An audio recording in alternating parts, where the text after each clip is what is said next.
Hey everyone, welcome back for another deep dive.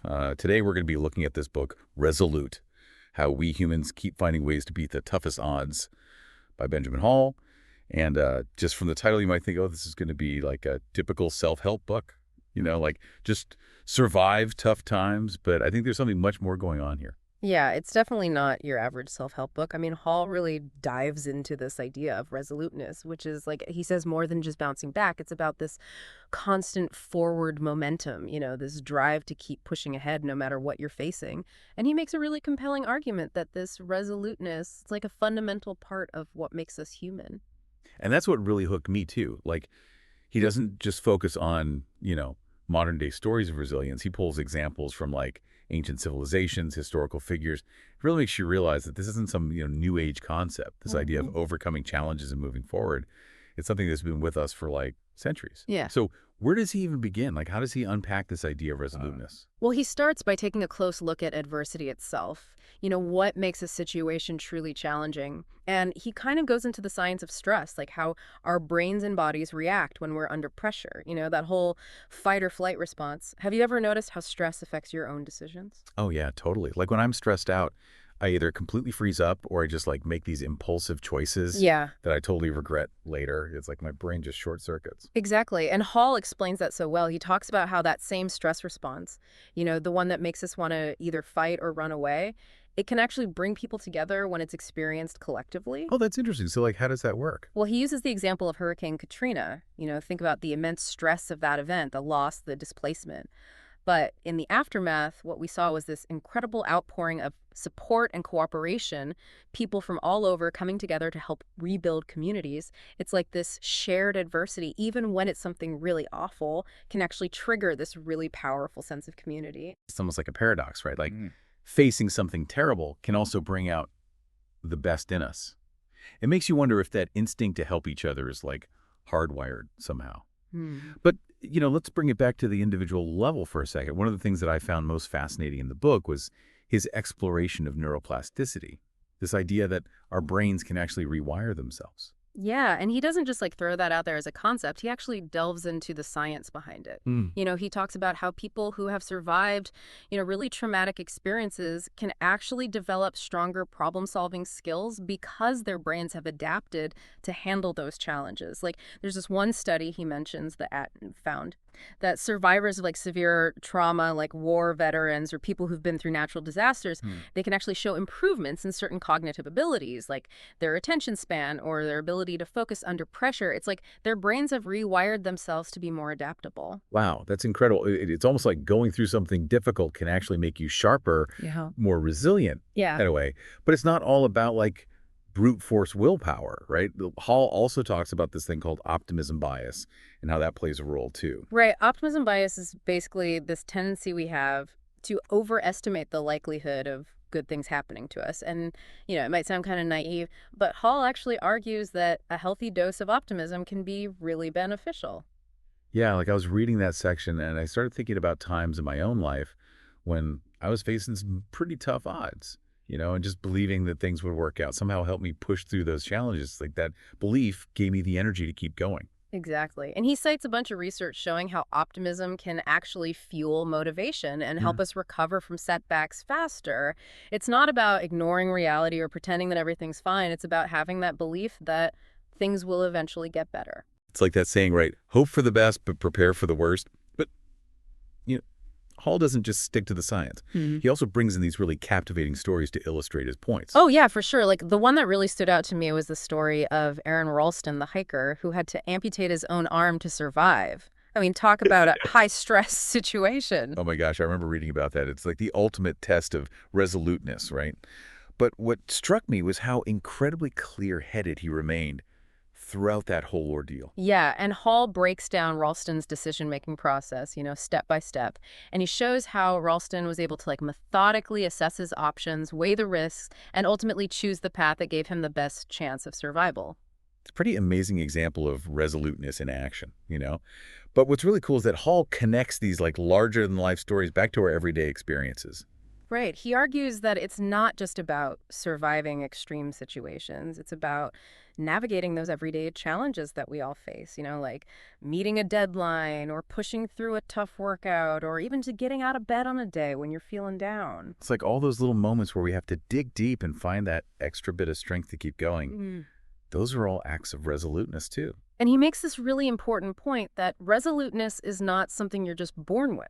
It's not like some fixed trait. It's something you can actually develop and strengthen over time. I love that because it means we're not just stuck at some predetermined level of resilience. Mm. We have the power to actually become more resilient, to build up our capacity to deal with challenges. So Yeah. how do we do that? What are some of the tools that Hall suggests for cultivating resoluteness? Well, one of the biggest ones is mindfulness. He's a huge advocate for practices like meditation and journaling, anything that helps us become more aware of our thoughts and emotions, especially when we're stressed out. It's like hitting that pause button, right? Giving yourself that space to step back and assess the situation before you react. Exactly. And Hall isn't saying you have to become like a meditation master or anything. He just suggests some really simple, practical techniques that anyone can incorporate into their daily routine. Like even just taking a few deep breaths before responding to a stressful email can make a huge difference. Absolutely. And another key tool he talks about is the power of social connection. It sounds obvious, but sometimes when we're struggling, we tend to isolate ourselves, which can actually make things worse. Oh yeah, I totally do that. Sometimes it's like I just want to retreat in my own little cave and lick my wounds. But Hall emphasizes that having strong relationships provides not only emotional support, but also practical resources and different perspectives. Yeah. It's like having a team of cheerleaders and advisors all rolled into one. I love that analogy. And it's not about having like a massive social circle either, right? It's about having those few close connections that you can really rely on. Exactly. And then there's this other really interesting tool that Hall talks about, which is reframing adversity. Now, I know that might sound a bit like cheesy self-help jargon, but I'm curious to hear what he has to say about it. Well, it's not about like pretending that everything's fine or sugarcoating things. It's more about shifting our perspective, viewing challenges as opportunities for growth rather than just insurmountable obstacles. It's like that saying, what doesn't kill you makes you stronger, but with a more proactive approach. Yeah, exactly. It's about asking yourself, okay, what can I learn from this situation? How can I use this experience to become stronger and more resilient? And he gives some really compelling examples of people who have done just that.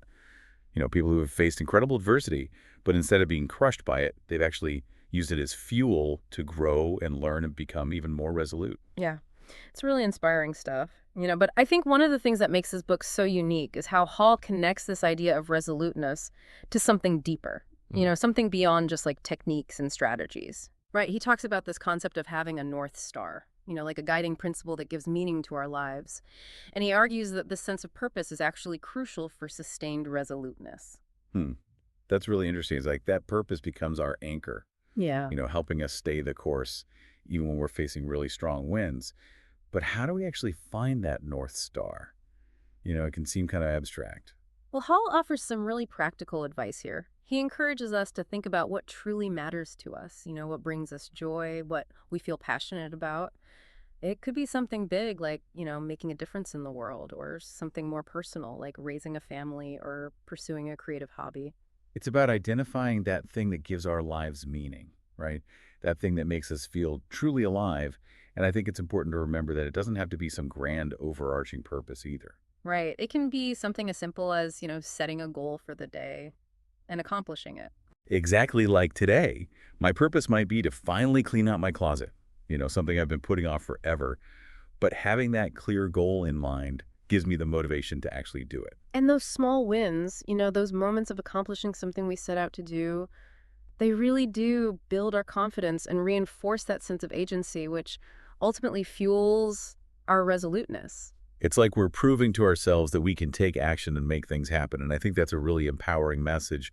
But one of the things that I really appreciated about Hall's book is that he acknowledges that building resoluteness, it's a journey, not a destination. Yeah, he's not saying that we need to become like these superhuman robots who never experience fear or doubt. It's about learning to navigate those difficult emotions, All right. right? To pick ourselves up when we fall down and to keep moving forward even when the path ahead is uncertain. Exactly. And that's something we can all work on no matter where we are in our lives. Absolutely. So as we wrap up our deep dive into Resolute, we want to leave you with the question, To ponder, think about one specific area in your life where you want to cultivate more resoluteness. Maybe it's your career, your relationships, your health, or something else entirely. What's one small step you can take today to start moving in that direction? It doesn't have to be something huge, just a small action that will help you build that resoluteness muscle. And remember, resoluteness isn't about making drastic overnight changes. It's about those small, consistent actions, those daily choices that gradually build our inner strength over time. And as Hall so beautifully illustrates in his book, it's a quality that resides within each of us just waiting to be unlocked. So if you're ready to explore the power of resoluteness in your own life, we highly recommend checking out Benjamin Hall's book, Resolute: How We Humans Keep Finding Ways to Beat the Toughest Odds. It's a book that will challenge you, inspire you, and empower you to face life's challenges with courage and determination. Thanks for joining us on this deep dive into Resolute. And until next time, keep exploring, keep learning, and never underestimate your own incredible capacity for resoluteness.